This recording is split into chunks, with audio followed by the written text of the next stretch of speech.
darsude e nder faslun 12 e nder babu 3 kamin hajul muslim wacce hakke darsu en on o gasu lerka en eɓɓanano yo gasu tay na ɗon falano ɗen kono ma al asaf wondude suno mola nango matériel ji ari siɗi ɗi yite lanni muɗum ɗani pankef nde wotere leydi men ndin ala courant ko bere ko yaha te'oya e moteur hoywo yo Allah newinen en yaajede nden ɗum kadi sa naɓi moteur hoyyoɓe chargane eɗen andi kadi jamfaji ko wodi konko baransangol ma seeɗa innama heewi awa ƴetta jonnitama Allah ɓeyda e newende joni noon darsu en on o taƴu o kupu yahen ƴettiten si tawi en yiiti ka darsu on kupunoɗon nde laaɗo maaki piiji nayi kala laatiɗo e nder majji haray woni naafiqijo laaɓuɗo poy kala mo seeɗa woni e mum haray o woni geɓal naafiqiyagal wiɗen ida tumina so hoolama khana o janfo wa ida haddasa so yewti kadaba o fena wa ida ahada so hodama gadara o hoda few wa ida khasama so yeddodirama seeɗa fajara o yenna wagal salsalne laaɗo maaki wagad marra ala suburatin ɓe feƴƴirno tulde ñamete ay kaysun kabirun tulde jande to amin ñamete faade kala yeɗoɓe naadi sokewo maɓɓe gon fiya nder tulde nden fanalat heɓi memini asabi kolli maɓɓe ɗin balalan ɓuuɓol kolli maɓɓe ɗin memi ko ɓuuɓi nder ton qala bi maki ma hada kondon ko ɓuuɓi ɗo ya sahiba tam kaño jon ñamete qala wi ne laaɗo asabatu samaa almataru ko ndiyan ɗan iwi ka saaƴi ka kammo hankin ɗum ɓuuɓi min kadi na e ɓande am ya rasulallah kayne laaɗo qala ne laaɗo maki afala ja'altahu hanno no waɗa ko ɓuuɓi fawqa tami sengo dow ñamete on dow hatta yarahu nas ha arɗo o yi'a ko ɓuuɓi kon so sooday ko ɓuuɓi kon har o yi'i o wakkilo o sooda so yi'i ko ɓuuɓa kon tawi o wakkilaki o firta awa teddungal ma man ghashana fa laysa minna kala jamfiɗo men o jeyaka yamen dal ko ha ɗo eɓɓuno ɗen addugol darsu en on dal arriya'u yingo almuslimu julɗo la yura'i o gollirta yingo idi ko waɗi arriya'u yingo difa'un ko nafiq yagal wa shirkun ko shirku goytodena ko shirkul askar shirku to soko wal muslimu julɗo mu'min ko gomɗinɗo muwahhidun wowtindinɗo Allah fayatanafa o riway ma imani wondude gomɗinal makko ngal wa tawhidi e tawhidi makko khulgar riya'u ngikku yingo wanni faago e nafiqi yagal fala yakunu la taako al muslimu julɗo bi halin e alhaali wo munafiqan nafiqijo wala mura'iyan wona yino toɗo o yakfi al muslim no yona julɗo fi bughdi e ko ɗum woni e tikkangol hada al khulqi damim e nder nguɗo ngikku ngiñago wanno fuuri minhu e dogugol woɗɗitogo an ya'lama nde o andata anna allaha no allah wa rasulahu e nelaɗo makko on yakra hani hiɓe añin ngu'u wayam ɓutani alay ɓe monani ngu'u ida qala ta'ala seede on allah teɗotoɗon daali mutawaidan himo kamban almura'ina yino toɓɓe bil adabi mo kambirana ɓe lette wanni kaali e yagginir ɗum o daali fa waylu lil musallin alladina hum an salatihim sahun alladina hum yura'una wa yamna'una alma'un wa qala yete fi ma rawahu kanko nelaɗo ko filli an rasulil anhu gaay makko rasulu nelaɗo makko sallallahu alaihi wasallam man amila kala golluɗo amalan golle ashraka fi o kafidi e goɗɗo o kafidi e nder majje gayri tanala min fa huwa lahu haray ɗen golle ɗon ko wonande mo kulluɗe fo wana min safere mi accanimo mi kafida o wana min minhu e ɗen ɗon golle aray bari on komi woɗɗitiɗo wana min agnami ɗo ɓuri alɗude agniya e ko alɗi kon fof ani shirki fi kafidede miɗo ɓuri yondinade kala yondiniɗo e kafidegol وقال صلى الله عليه وسلم نلاد ماك مرة كلا ينيد را الله الله ينيم به ومن سمع كلا ننيد وكلا ودير فيه نن سمع الله به الله جوكا هاكو ودي كنن باكو دون أفعل بودا هاي نو أمران جديون كلا هار مجدي دو وقال وي إن أخوف ما أخاف عليكم عندكم أولي هولدكم هلانكم فو الشرك الأصغر كشرك التصوك قال بينه وما الشرك الأصغر كن الشرك التصوك يا رسول الله قال نلا ماكي الرياء ko yingo يقول الله عز وجل ande Allah tedo to don o dalo e yawmal qiyama ida jazal ibada simo yobude jiyabbe bi amali golleli mabbe din o inna yi inno be ma wadi be nani idhabu ya ila alladhina faade ben kuntum belati non turauna idon gollira no fi uma fi yonan fi dunya kanna fanzuru ndaron hal tajiduna tawsion heba inda me jongo mabbe al jazaa joddi be yoba min do mi yobata ko dun ara be do perdi ka wa amma haqiqatu riya amma tigi yingo fayadun iradatul ibad ko fandorgol dewangal be ta'atin sabu doftagol weltingol al ma'budi jiya al ma'budi bi ta'atil ma'budi ɗoftagol reweteɗon azza wa jalla lil husuli fi hewtingol ɗum ɗon alal hazwati e dow geɓal baynahum hakkunde maɓɓe wal manzilati e pilasi fi qulubihim ka nder ɓerɓe maɓɓe fi hewtingol geɓal hakkunde maɓɓe kamɓe tagore nden e heɓugol pilasi ka nder ɓerɗe maɓɓe ko gonga goy hara on tigi ko Allah rewi kono rewira Allah fi yo heɓu geɓal e jungo ɓeeɗa waliri yaay no waɗani yingo mazahiru peñale ko hollata kaari ko yingo no warrude min hano e majji ma yali ko narde ɗo nayi awalan ara nun ɗum an yazid al abdu nde jiya ɗum ɓeyditata fitta ate nder ɗoftare nden ida mudiya si o mantama o manti tum o ɓeyde asilirde dewal ngal o ɓeyda wakkilade ɗum holli naafi Allah ko yingo wa an yunqasa mande o ɗuytata min ha e dewal ngal aw yatruka ma o accita ngal toode ida dumma si o ŋiñama o yennama o sabi o tama alayha e hoore dewal ngal aw iba ma o aybinama fiya e maggal o accita ɗum holli hari naafi Allah woni waɗirde sona ɗum woni waɗande on hani no welti o kontinayno tum haysi ɓeeɗa saboti sani an ɗimmun ɗum an yanshata nde o ɓeydata softude fil ibadati e dewal ngal ida kana ma nasimo wonde yimɓe ɓen wa yaksula o ama an ha e dewal ngal ida kana waɗaw si o kanko tun ɗum kadi holli ko yingo ɓe wondi ɓen on wakkilorde salisan tataɓun an yatasaddaqa bis sadaqa nde o ittata sadaka lawla man yarahu minan nas si wonano ko yimɓe ɓe yi'unoma kon tawa lama tasaddaqa ɓe o ittatan on sadaka ko sabu ko yimɓe ɓe yi'imo kon ko tumbiti kon ko yingo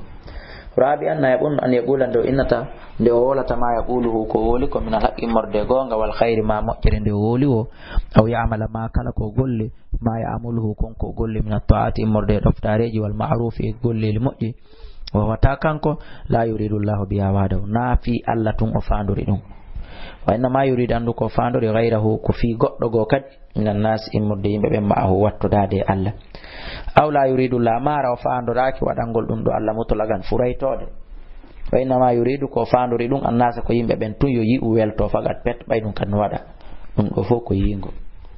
ha on no yewten al ujubu fi hayitare wal ghururu e hoɗo al muslimu julɗo o yahdaru al ujuba o renoto e hawitagol koni hawitagol ko mawningol hoore mum e manta hoore mum wal ghururu ko wiyete hoɗo wal ghururu e hoɗo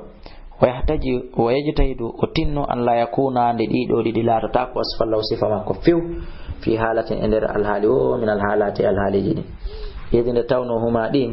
min akbaril awa'iki ko ɓurɗi mawnude e liɓayɗi ɗin anil kamali gayi timmal ngal wa min azami ko jeyaɗi e ɓurɗi mawnude al mahaliki e halkayɗi ɗin fil haali e nder alhaali on wal maali e jawdi ndin fakam min ni'matin ko jelu woni e nema in qalabat waylitiɗo bihima e ɗiɗo ɗiɗi sabu ɗiɗo ɗiɗi nigmatan o wonti letta o kam min izzin ko teddungal ji jelu sayyarahu ɗiɗo ɗiɗi watti dullan hoyende no ɗuuɗi wa kam min quwwatin ko jelu e doole ahalaha woni ko ɗiɗo ɗiɗi waylitiɗi du'fan watti lo'ere fakafa bihima ɗiɗo ɗiɗi yoni da an ñaw udalan majjinaygo ñawsinaygo wa kafa bihima ɗiɗo yoni ala sahiba e dow jom majje wa balan tampere falida ko sabu ɗum hadirahuma al muslim neɗɗo julɗo renorta e majji evita ɗi wa khafahuma o hula ɗi wali hada ko sabu ɗum ja al kitabu was sunnatu al qur'ana e sunna arde bi tarimiha fi harmin golɗi wattan fi e raɗagol mofte ɗen e majji watta hadiri e rentingol mofte ɗen minuma e majji qala allahu taala Allah daali wa gharratukum hoti on alama niyu yelaji hatta jaa amrullahi wa gharrakum billahi al-gharur o daalno ko ya ayyuhal insanu kayna ɗo ma gharraka kunnu huduma bi rabbikal karim o daali nokku go yawma hunain ñande gere hunain idi ajabatkum tumande hawnu noon kasratukum ɗuɗugol mongol falam tuguni afano ɗum cen ko moɗon shay'an hay hunde ko ɗuɗuɗon kon wa qala rasulullah sallam nelaɗo Allah kadi maaki salasun piiji tati muhlikatun ko halkayɗi yalla dandu endi shuhhun ndereranka mo tawon ɗoftango wona ndereranka ko ɗoftoɗa kadi ndereranka ko mango ha ronka okkude ronka moƴƴude wa hawan e belede mo taba on jokkaɗe wa ijabul mari ende neɗɗo hawoto bi nafsi hore mum miɗo jangi miɗo mari miɗo wawi miɗo gorɗi miɗo kelɗi miɗo mari hikma wa qala o wi kanko nelaɗo idara ayta sa yi shuhha ndereranka ko mo tango woni ɗoftango qur'ani sunna wallinama o hawan belede ɗe muttabanɗe woni jokkaɗe qur'ani sunna wallinama wa ijaba kulli dhi ra'in jom fere kala woni weltordo habbitordo bi ra'yi fere makko nden yo nden do jokke haray an neddo juddo nyentindo sunna on faalay kana fayma bi nafsika waawgol hoore ma nani haray jukko hoore ma haray awawata fi ko ben don ko o gala ne laada maki al qayyis ko wiete jojudo man dana nafsu ko jogiti do wonki munkin wa amila gollini klima ba'da al maut fi resulta moƴƴere aro yande baawo o maayi wala hamago ko wiete en jofojo man atba nafsuhu ko jokkindo wonki munkin hawa ha ko welata ki kon fata manna o jodo non e yelagol Allah ka Allah la mani yelaji Allah naadu me aljanna malno me watto me ngeji banelaado siko ni julirte o jaba men sinani waylo wattano jabirte goril jofo wil pobo wil an ay bali tanjulugol ha moƴƴa ko Allah mari tan jodagol waylane dum watta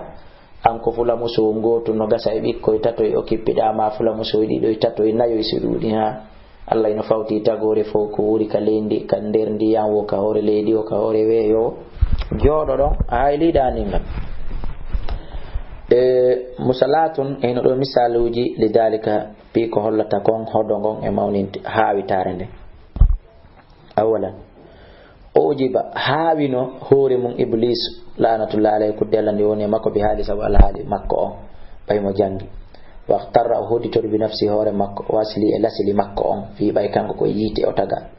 fagala wi Allah khalaqtani atakilan min narin wa khalaqata o tagi adama min tin immorde lope ko honno wawarta wiide mi sujjan o ko sujjantala he fataradahu Allah radi min rahmati immorde yurmene makko ne wa min unsi hadarati qudusihi e ittagol wula e tawegol e laabal makko ngal kanko Allah ferimo kaw ittorta ko Allah wula kaw yata laabal Allah ngal saniya ujibat adin ko ben kadi ha worno be guwati ha dole mabbe den waqtarat be hoddutere bi sultani ha dole mabbe den e laamu mabbe go wagal be ni man ashaddu minna quwwa ko buri men tidude dole fa daga mo la medini be adabal khizi lette hoyende fil hayatid dunya wa fil akhirah salisan tatabundum awafala welsindino nabiyullahi annabajo Allah Sulaiman alayhi wa ala nabiyina e won kadi do annabajo mi afdalu salatu wassalam o welsindino faqala wi la tufanna al-layla o jemma do hande mi wangoto ko dum woni mi renday ala mi ati imrati do sonnabe an temedere o holori awa gorgungun e cellangal o falji o ronki wiide si Allah jabi talidu kullu mura'atin tayla ko anni e moƴƴo jogi fi yo jiidano lan goto kala e ben sonnabe ƴettanaral reedu waladan biddo yo jahidu koyno haɓoya jihad fi sabilillahi fi bantugo lawdin Allah kam o wafala o welsindi falam yaqul o ronki wiide inchallah si Allah jabi faramahullah Allah ɗawimo few subhanahu lidhalika waladu ɓe mbi ɓe ɗum fof goto ronki ƴettude reedu sinano tafsir qur'an wiire goto pet ƴetti reedu kono yi on ɗon kadi walgayna ala kursi jasada yi ka tafsir qur'an don ka tafsir qur'an arana mo mi wadi on yiltoto to don daron rabian na yabunno ojiba ashabu rasulillah sahababe ne laado ben kadi haawino hore mo fi hunain kanyande gere hunain don ko batte fatu makka bi kataratim zabudo do gono e galbe inni lan tughla bal yawm lan nughla bal yawma en foleta kande min gillatin imorde fi do sabu wi'ede fandugol o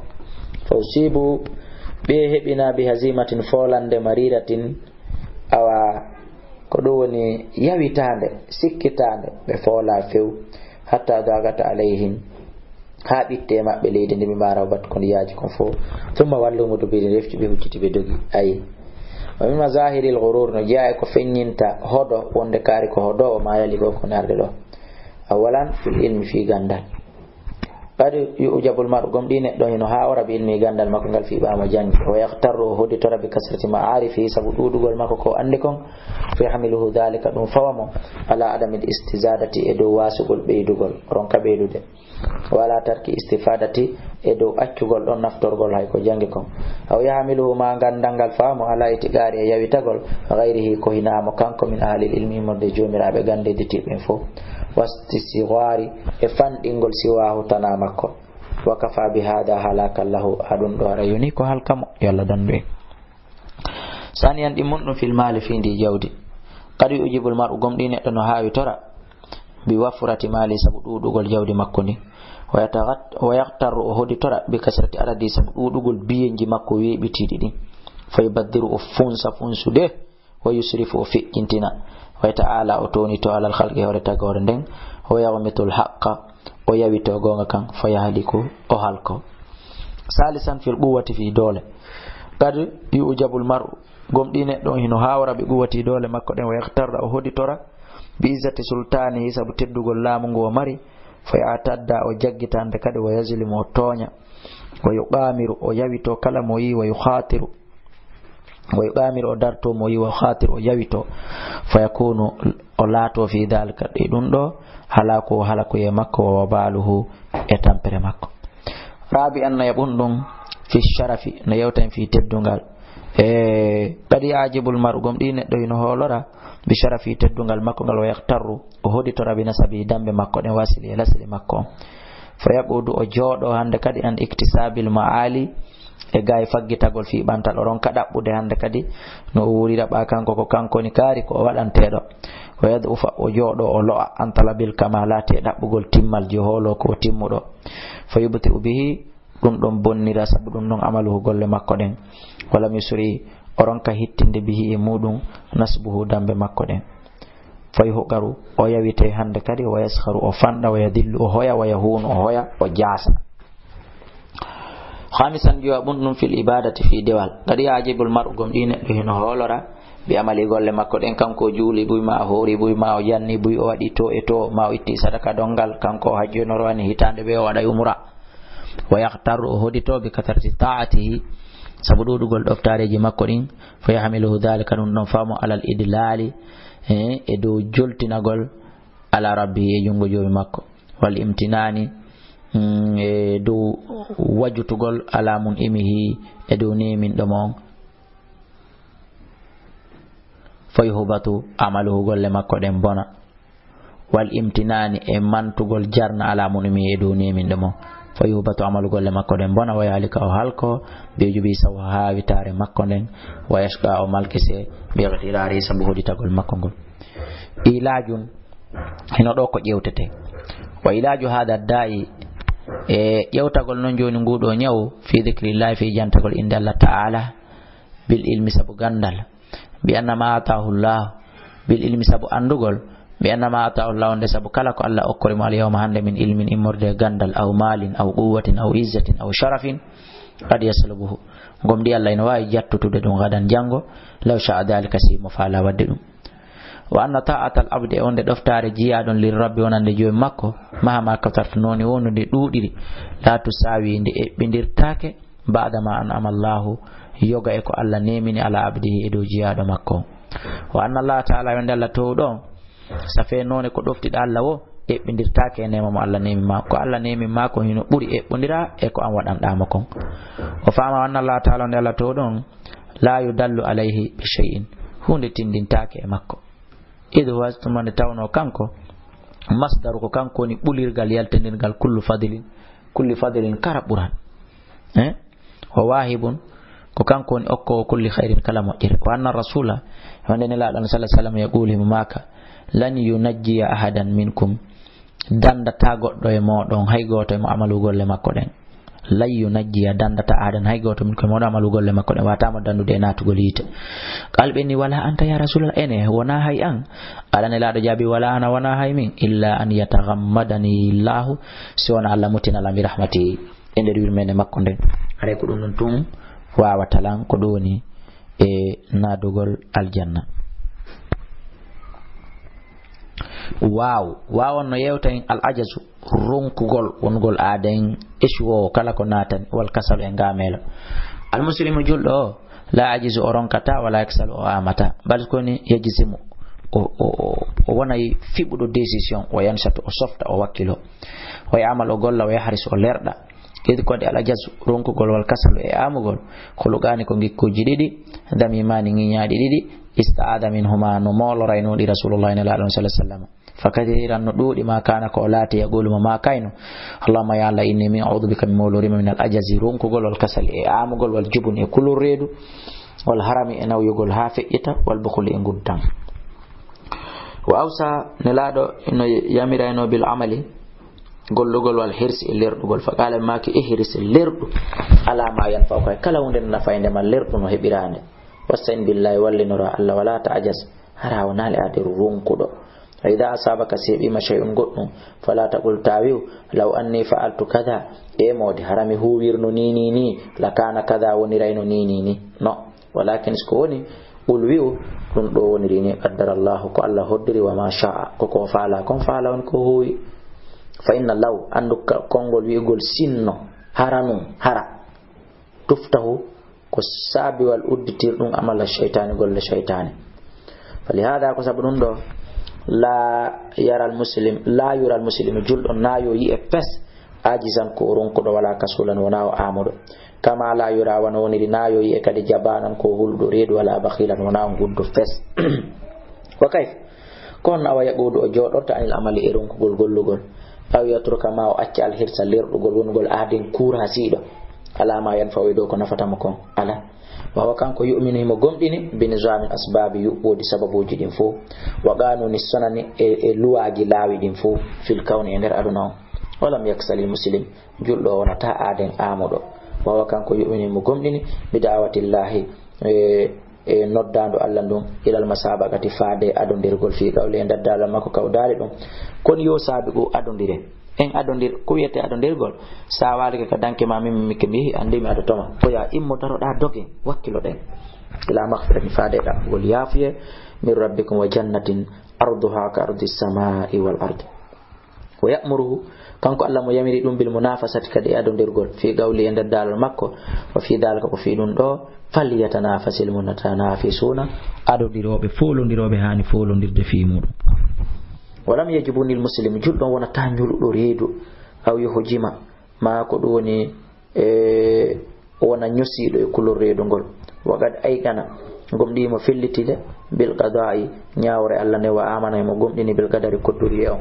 wa alima mo ande kadi annama asaba kala ko hebi mo lam yakun wa ta'awondele lam yakun la tanoki li yukhti aw hina wa painomo kala ko hebi mo hari wa ta mo wopo wa in akhta kala ko wopi mo kadi lam yakun li yusibahu wa wata wonde kadi hari hebayno mo ko do wadi bi hali min al ahwal sabu gotel al haliji kala ko wadi mo imo ande o watano e futude haron kam wadude kala ko wopi mo wata kadi haron kam wopi ko Allah hoddiri walam yaqudul muslim juldo non o jodo ta ko goydan anil amali wacca gollugol jodo wona ngamelo yongino e bappa mum ma ko to mum ma biddo mum ma bem mum ma patron mum ronka wakkilade golla no anil amali nafi gaay golle nafayde mo den wa kanko yasma'u parce que himo nande hatifal qur'ani be ko alquran on ewnade kon e dum qur'an inna wa ma yaf'alu kala ko golludon ay min khari modde majre fala yuffaru on yeddantake dum andi ko ngol laali ko dum don on ngol laali qur'an inna kadi wa ma tuqaddimu kala ko ardinan don li anfusikum min khairin tajiduhu indallahi wa khairan wa azama ajran andi sa ardinalino a hebata mazahira ino do feññinande feññinayde al ajizi wonde ade on ko ronkudo wal kasali amudo awalan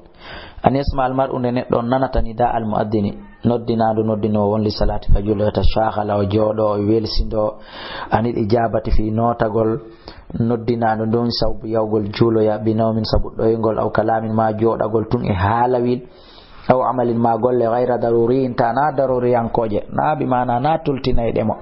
hatta yakada ha ebba yakhruju nde yaltata waqtu salati waqtu julde nden thumma yaqum rifto immo fa yusalli o jula munfaridan kanko tun tabe ya fo juli fi akhir waqti salati ka sakkitorde waqtu julde ma o doga paraparanno ya hewtitobe ka darde sakkitorde dum do ko holludum neddo on ko eshiudo neddo on ko amudo